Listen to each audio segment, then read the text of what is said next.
Please start. Assalamu alaikum. My name is Mohammed Talha. I am PhD scholar at Department of Eastern Medicine, Government College University, Faisalabad, Pakistan. अ, आज हम start करेंगे जो हम series start की थी renal system के हवाले से। जो पेशेंट्स को हम टेस्ट लिख के देते हैं, डिफरेंट डायग्नोस्टिक टेस्ट, उनकी सीरीज और काफी कर ली।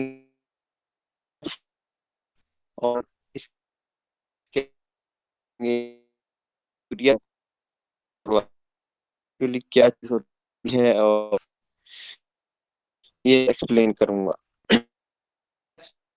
ये को कलर फिल्ट्रेशन रेट कहते हैं। कलर फिल्ट्रेशन के जो गुर्दे हैं वो कितने कर रहे हैं पेशेंट के। ये नॉर्मली जो इसकी वैल्यू है ग्लोमेरुलर फिल्ट्रेशन रेट की, वो अबाउट 100 to 200 मिलीलीटर पर मिनट होती है डेली की। ठीक है, अगर हम पेशेंट का काउंट करने के लिए भेजें तो ये इसकी वैल्यू आती है डेली जीएफआर की। और अगर ये कम हो तो इसमें इट मींस के सीरियस प्रोग्रेसिव रीनल डिसऑर्डर हो रही है पेशेंट को। और इसका दूसरा मतलब ये भी अखज किया जा सकता है कि जो टोटल फिल्टरिंग मैस है, यानी कि जो नेफ्रॉन्स हैं किडनी के, वो कम हो चुकी हैं। इसे ये भी हम अखज करते हैं अगर ये कम आ रहा हो। अब कितना कम आ रहा हो, सवाल ये पैदा होता है कि कट ऑफ वैल्यू क्या होगी जिसके ऊपर हम कहेंगे कि जनाब काफी डैमेज हो चुका है गुर्दा। तो अगर ये 100 to 120 से फॉल परसेंट, मतलब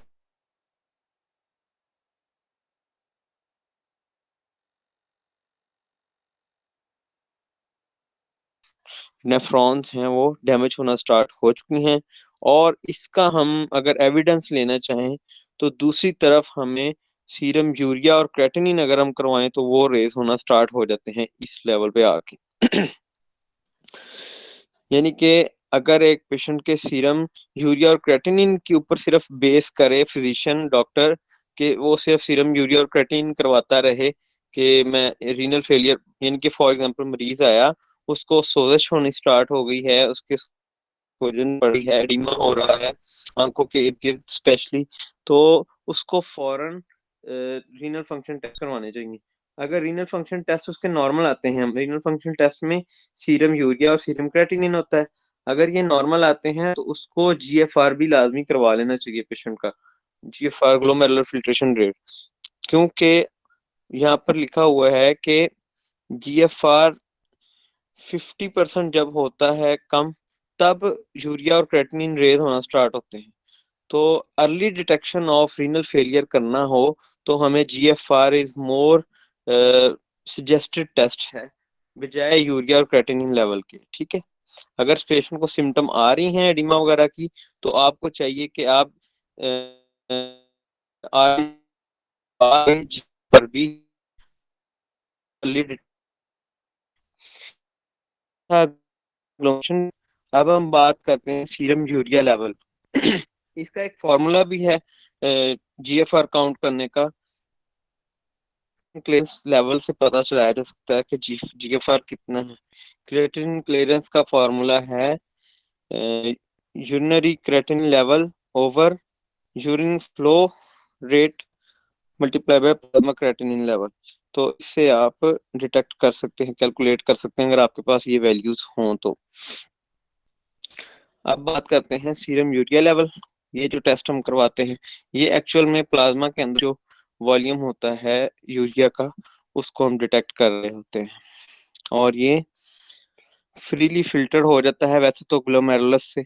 जब नॉर्मली ब्लड फ्लो करके जाता है हमारे किडनीज के अंदर, तो उसके अंदर यूरिया जो होता है वो फिल्टर आउट हो जाता है।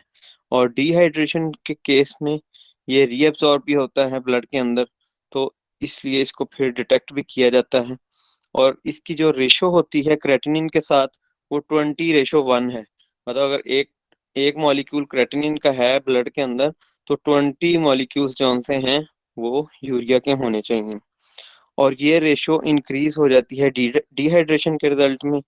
जबकि अगर रीनल रीनल इंसफिशिएंसी हो तो फिर ये रेशो बरकरार रहती है, फिर ये डिस्टर्ब नहीं होती। मतलब अगर 20:1 की रेशो नहीं, उसके मुताबिक नहीं इंक्रीज हो रहा क्रेटिनिन लेवल, तो इट मीन्स कि पेशेंट डिहाइड्रेशन के अंदर है। और अगर ये रेशो डिस्टर्ब हो जाती है तो फिर इट मीन्स वो रीनल इंसफिशिएंसी के अंदर गया हुआ है पेशेंट। अब इसके कुछ इंक्रीज सीरम यूरिया लेवल हैं। वो किन किन कंडीशंस में होते हैं? डिहाइड्रेशन में हो सकता है, कैटाबॉलिक स्टेट के अंदर हो सकता है, इसके अलावा हाई प्रोटीन डाइट अगर बंदा ले रहा है तो उसमें हो सकता है, ग्लूकोस्टीरॉइड्स ले रहा है, या टेट्रासाइक्लिन के इंजेक्शन वगैरह या टेट्रासाइक्लिन ले रहा हो, तो उसके अंदर भी सीरम यूरिया लेवल इंक्रीज हो जाएगा। और इसी तरह सीरम यूरिया लेवल डिक्रीज किन कंडीशन में होगा? अगर पेशेंट के अंदर कोई लिवर डिजीज है, उसको मेल न्यूट्रिशन है, लो प्रोटीन डाइट के ऊपर है, या उसकी एजड है, ज्यादा वो ओल्ड एज है। और थर्ड और लास्ट जो हमारा टेस्ट है जो पेशेंट का हम करवाते हैं, वो सीरम क्रिएटिनिन है। ये भी आरएफटीज के अंदर ही आता है। इसमें क्रिएटिनिन हमें पता है जो कि कैटाबॉलिक प्रोडक्ट होती है मसल की। इनके मसल जब टूटते हैं तो फाइनली उनकी जो एंड प्रोडक्ट है वो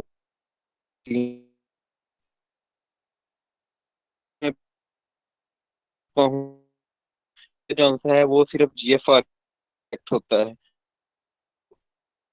जब तक मतलब यूरिया क्रेटिनिन के थ्रू जब तक रीनल फेलियर का पता है, तब तक 50% ऑलमोस्ट रीनल फेलियर हो चुका होता है।